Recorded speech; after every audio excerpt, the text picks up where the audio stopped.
Hello everyone, welcome to জ্ঞান সিন্ধু। আজকে আমি সপ্তম শ্রেণীর গণিত প্রভা বইয়ের অধ্যায় 6-এর 91 পেজ ডিসক্রাইব করব। তার সাথে 92 পেজেরও কিছুটা অংশ ডিসক্রাইব করব। আমার চ্যানেলে তোমরা প্রতিটা পেজের পরপর সলিউশন পেয়ে যাবে। আমি তোমাদের জন্য চ্যাপ্টার ওয়াইজ প্লেলিস্ট তৈরি করে দিয়েছি, যার লিংক আমি ডেসক্রিপশন বক্সে প্রোভাইড করে দিয়েছি।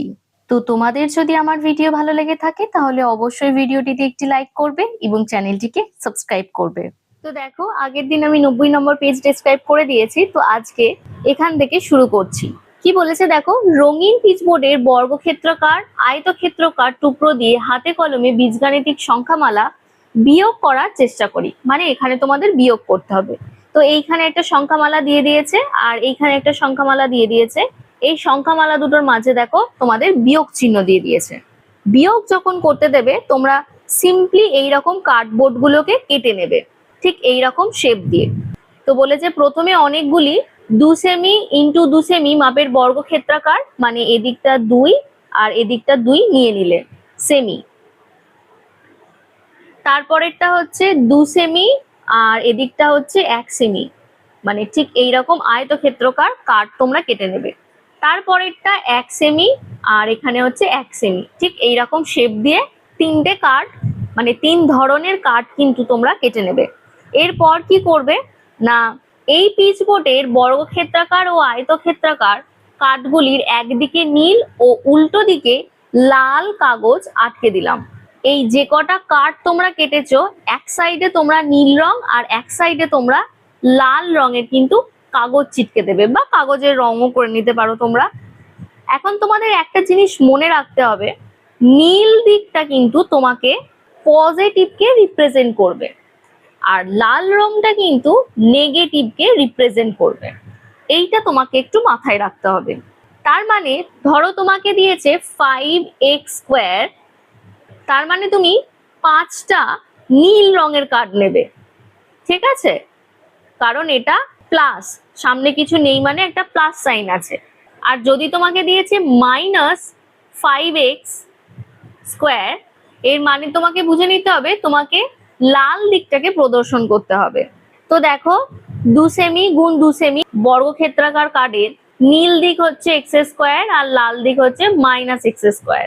সেম ওই রকমই দেখো আয়তক্ষেত্রাকার যেটা রয়েছে সেটা নীল দিক হচ্ছে x আর লাল দিক হচ্ছে -x।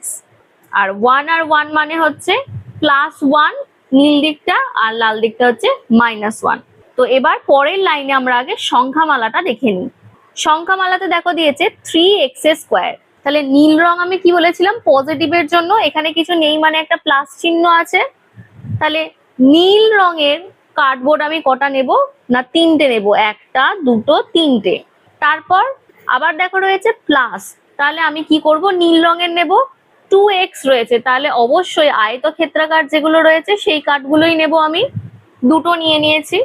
তারপর দিয়েছে দেখো -4, মাইনাস দিয়েছে বলে কিন্তু সবকটা লাল নেওয়া হয়েছে। আর কটা নেব না, 4টে, তাহলে 1 2 3 4। দেখো -4 এর জন্য কিন্তু লাল রং নিয়ে নিয়েছে। আর তার থেকে বিয়োগ করতে বলেছে এটা। তো প্রথমে আমাদের যেমন যেমন দিয়েছে সেই রকমই কার্ডগুলোকে নেব। প্লাস বলেছে বলে দেখো এখানে নীল নেওয়া হয়েছে, মাইনাস বলেছে বলে দেখো এখানে লাল নেওয়া হয়েছে, আর এক্স মানে তো একটাই সেই জন্য একটা। আর এখানে বলছে দেখো +3, এখন প্লাস বলেছে বলে এখানে কিন্তু নীল নিয়ে নিয়েছে, আর 3 আছে বলে এখানে কিন্তু 3টে নীল নিয়ে নিয়েছে। এইটুকুটা ক্লিয়ার হয়েছে কিনা দেখো। এরপর চলে যাচ্ছি পরবর্তী পেজে। পরবর্তী পেজে কিন্তু এই সংখ্যামালাটা থেকে এই সংখ্যামালাটাকে বিয়োগ করতে হবে। তাহলে প্রথমে তো আমি এই সংখ্যামালাটা লিখবো 3x স্কোয়ার প্লাস 2x -4, এই সংখ্যামালাটা লিখে নিলাম। সেটা থেকে বিয়োগ করব কাকে না, x স্কোয়ার -x +3, এটা ব্র্যাকেটের মধ্যে আছে। তাহলে এখানে ব্র্যাকেটের ভিতরে যেগুলো রয়েছে সেই চিহ্নগুলো প্রত্যেকটা চেঞ্জ হবে এই মাইনাস চিহ্নটার জন্য। তাহলে এই জায়গায় চেঞ্জ হয়ে কি হবে, এটা -x স্কোয়ার হবে, এই -x টা কি হবে +x হয়ে যাবে, আর এই +3টা কি হবে -3 হয়ে যাবে। তাহলে তোমরা কি করবে, এইখানে যে জিনিসগুলো পেয়েছো সেইগুলোর ক্ষেত্রে কিন্তু মানে দ্বিতীয় লাইনটাতে প্রত্যেকটার কালার কিন্তু তোমরা চেঞ্জ করে দেবে, মানে এটাকে কার্ডটাকে উল্টে নেবে। এই কার্ডটাকে যদি উল্টে নাও তাহলে এদিকটা কি হয়ে যাবে, রেড হয়ে যাবে, এটা কি হয়ে যাবে, ব্লু হয়ে যাবে, আর এটাও চেঞ্জ হয়ে যাবে, এটা চেঞ্জ হয়ে কি হয়ে যাবে না রেড হয়ে যাবে। দেখো এইটাই হচ্ছে ব্যাপার, এটাই পরের পেজেতে পড়েছে। দেখো এবার বীজগাণিতিক সংখ্যামালায় এতকে এত থেকে বিয়োগ দেবে, তার মানে এইটাকে ফার্স্টে লিখতে হবে। তো এই যে ফার্স্টে লিখেছে, আর পরেরটাকে দেখো এখানে লিখেছে। তো এটা প্রতি ক্ষেত্রে চেঞ্জ হবে। তো প্রথমে ছিল প্লাস এক্স স্কোয়ার, মানে নীল রং ছিল, সেটা দেখো চেঞ্জ হয়ে লাল হয়ে গেছে। তারপরেটা দেখো মাইনাস এক্স ছিল, যেটা কিন্তু চেঞ্জ হয়ে প্লাস এক্স হয়ে গেছে। তাহলে প্লাস মানে কি নীল, দেখো নীল রং হয়ে গেছে। তারপরেরটা দেখো প্লাস 3 ছিল, যেটা নীল রং থাকার কথা কিন্তু চেঞ্জ হয়ে যেহেতু মাইনাস হয়ে গেছে সেই জন্য প্রতিটা দেখো লাল রং হয়ে গেছে। দেখো এইটুকুটা ক্লিয়ার হয়েছে কিনা, মানে জাস্ট প্রথম লাইনটা লিখেছি আর পরের লাইনটা কালার গুলো চেঞ্জ করে লেখা হয়েছে। এখন তোমাদের এখান থেকে জাস্ট দেখতে হবে যে কতগুলো স্কোয়ার রয়েছে এবং প্রত্যেকটার কালার চেঞ্জের জন্য কিন্তু একটার সাথে একটা ক্যান্সেল হবে। তো এইখানে প্রথম লাইনে বর্গক্ষেত্র দেখো 3টে নীল ছিল আর লাল কিন্তু একটা ছিল, তাহলে 3 থেকে 1 কিন্তু বিয়োগ হবে, মানে এই রংটার সাথে এই যে রংটা একটা ক্যান্সেল হয়ে গেল। তাহলে কটা পড়ে থাকছে, দুটো নীল পড়ে থাকছে। তো দেখো এইখানে দুটো নীল পড়ে আছে। পরেরটাতে দেখো 3টেই নীল রয়েছে, তাহলে কোনোটাই ক্যান্সেল হবে না। তাহলে প্রতি ক্ষেত্রে এই 1 2 3 দেখো 1 2 3 খানা নীল কিন্তু বসিয়ে দিয়েছে। পরেরটাতেও দেখো সব একই রং হয়ে গেছে, তাহলে একই রং হয়ে গেছে মানে আমরা সব কটাকে একসাথে কাউন্ট করে বসিয়ে দেব। প্রথমটায় 4টে আর তারপরেরটায় 3টে, তাহলে দেখো এখানে 4টে আর এখানে 3টে, টোটাল কিন্তু 7টা।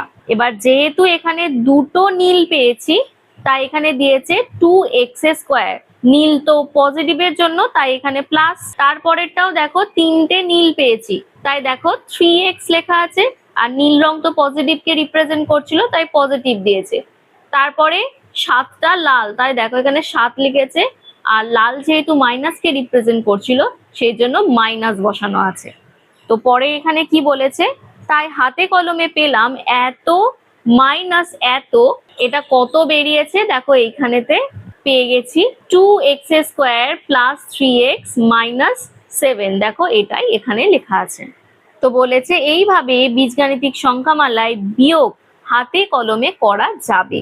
তো আজকে এই পেজের এইটুকুই আমি ডেসক্রাইব করছি, পরের দিন এই পেজের বাকিটুকুটা আমি ডেসক্রাইব করে দেব, মানে নিজে করি 6.3 ডেসক্রাইব করে দেব। তো তোমাদের যদি কোনো ধরনের ডাউট থেকে থাকে তোমরা আমায় কমেন্ট সেকশনে জানাতে পারো। আর আমার ভিডিও যদি তোমাদের ভালো লেগে থাকে তাহলে অবশ্যই ভিডিওটিতে একটি লাইক করো এবং চ্যানেলটিকে সাবস্ক্রাইব করো। আজকের জন্য এইটুকুই, দেখা হচ্ছে নেক্সট ক্লাসে।